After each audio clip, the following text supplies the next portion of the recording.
Logitical Response.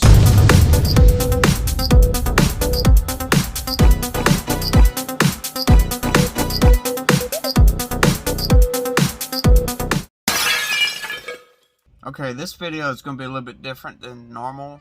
It's going to be a little bit more serious, less funny. It's kind of a serious topic. I kind of had to get it out there. I couldn't let this slide by.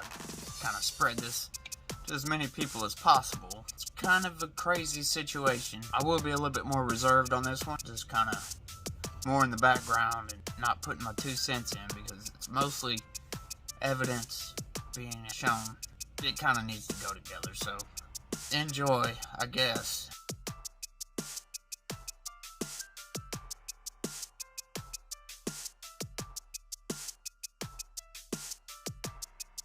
Dr. Fauci, I don't expect you today to admit that you approved of NIH funding for gain-of-function research in Wuhan, but your repeated denials have worn thin and a majority of Americans, frankly, don't believe you.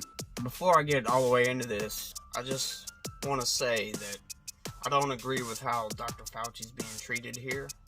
It's disrespectful. So uncivilized. But with that being said, I do agree with the level of accountability. This was crazy when I found out about it. Seeing all the evidence blew my mind. Yeah, it's just nuts. You can deny it all you want. The facts are clear. The NIH did fund gain-of-function research in Wuhan, despite your protestations. Your persistent denials, though, are not simply a stain on your reputation, but are a clear and present danger to the country and to the world. That's not an overstatement. If you read up on it, it's crazy. I don't understand why we do this. The risk is high, very high.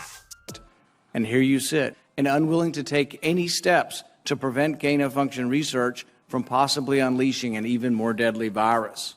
You mislead the public by saying that the published viruses could not be COVID. Well, exactly no one is alleging that. No, what we are saying is that this was risky type of research. He's actually writing down what Senator Paul is saying to try to use it as a defense. Now, I will say, as a disclaimer, I don't think Dr. Fauci is responsible for the pandemic. The way it's portrayed here, it does seem like that's what they're saying, but it's not. You know that, but you continue to mislead. You appear to have learned nothing from this pandemic. Will you today finally take some responsibility for funding gain-of-function research in Wuhan? Senator, with all due respect, I disagree with so many of the things that you've said. First of all, gain of function is a very nebulous term. We have spent, not us, but outside bodies, a considerable amount of effort to give a more precise definition to the type of research that is of concern that might lead to a dangerous situation. Now what's coming up aggravates me a lot. I'm actually going to make a video about this. These people at these hearings for Congress and the Senate, they get asked a question and they start blabbing on about something else that has nothing to do with what they just got asked about. Even when the person asking the question says it's a yes or no question, they still blah blah blah. And I'll go to much further detail in my next video. You are aware of that. That is called P3CO. We're aware that you deleted gain-of-function from the NIH website. Well, I can get back to that in a moment if we have time. But let's get back to the operating framework and guide rails of which we operate under. And you have ignored them. The guidelines are very, very clear that you have to be dealing with a pathogen that clearly is shown and very likely to be highly transmissible in an uncontrollable way.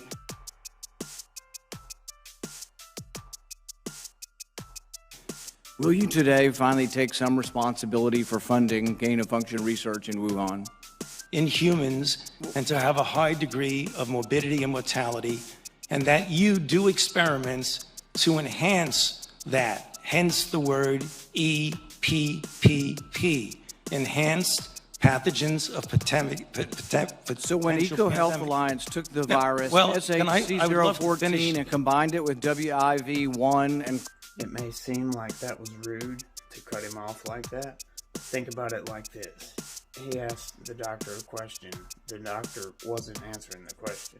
Caused a recombinant virus that doesn't exist in nature, and it made mice sicker, mice that had humanized cells. You're saying that that's not gain-of-function research? According to the framework and guidelines. So what you're doing is P3 defining away gain-of-function. No. You're simply saying it doesn't exist because you changed the definition on the NIH website.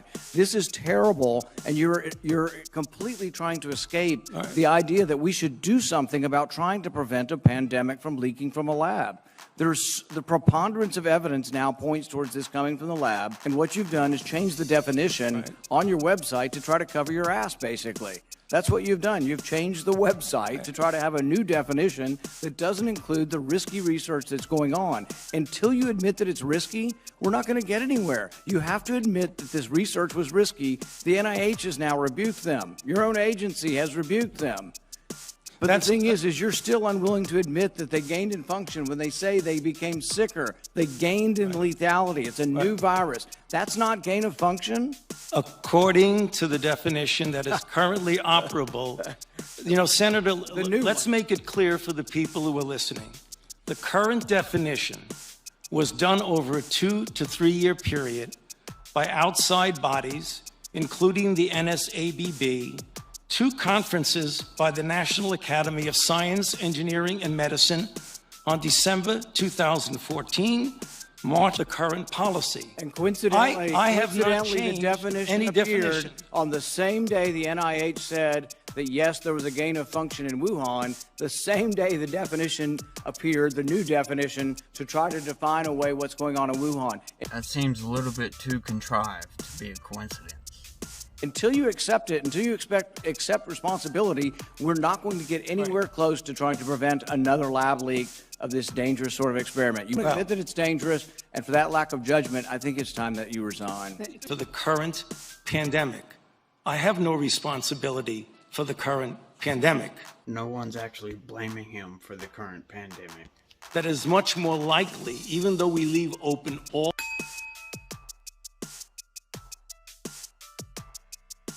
possibilities, it's much more likely that this was a natural occurrence.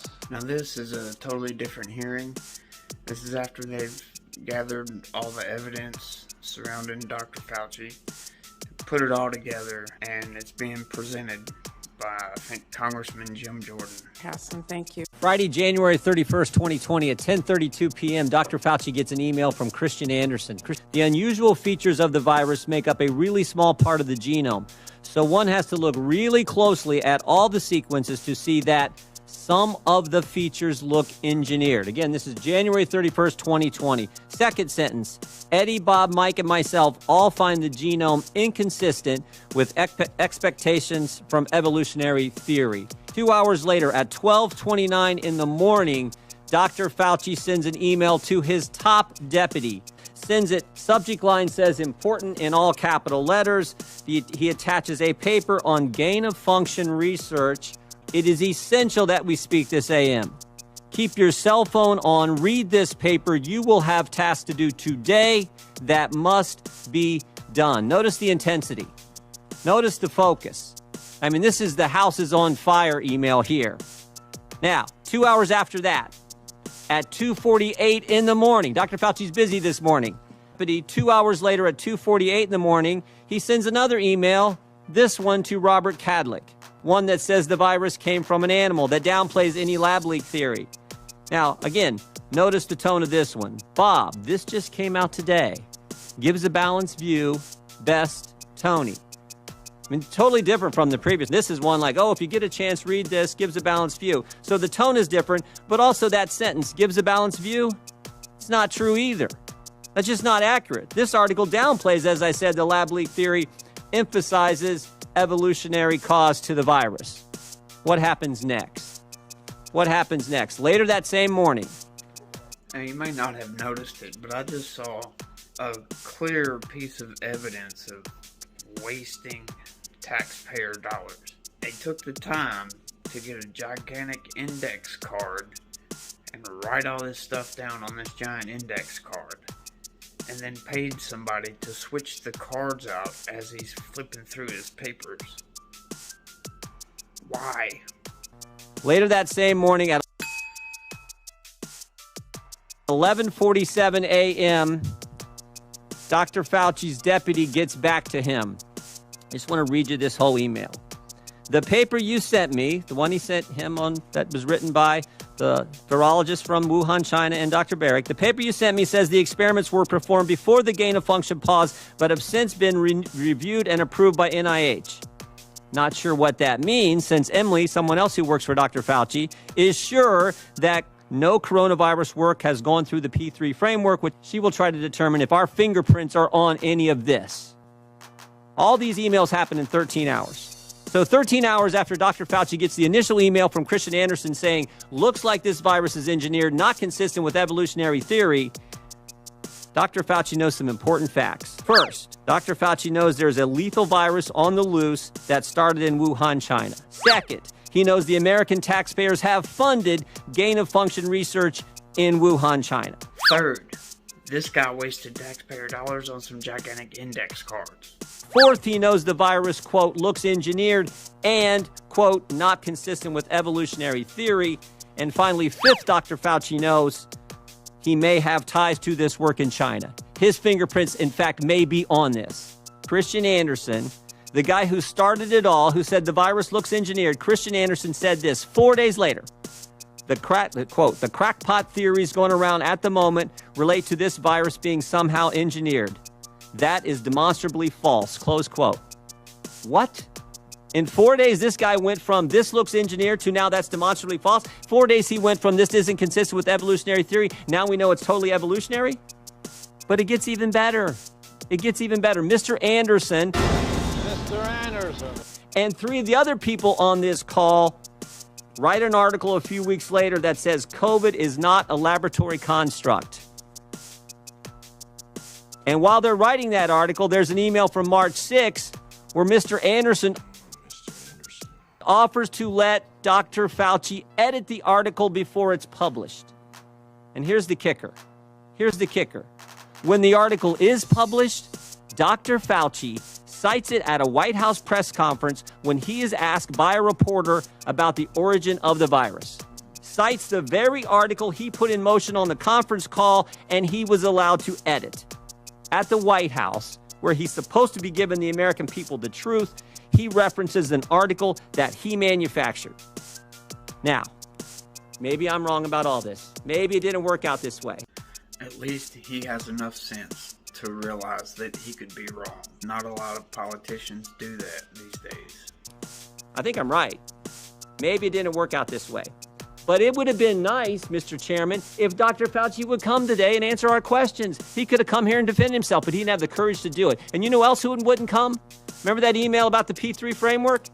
We invited Dr. Hassel to come too. He's the individual who chairs that oversight board. We invited him to come today too, and he wouldn't come. Oh, here's the other thing. You know that conference call? That conference call? We got the emails regarding the conference call from February 2nd. All these guys were emailing back and forth. They were on that conference call. Here's what we got on the FOIA request. Here's all their emails. Every single thing is redacted. Now, see, that bit of evidence for me throws up major red flags. This is a conference call about a virus that's becoming a pandemic. Why is any of it redacted?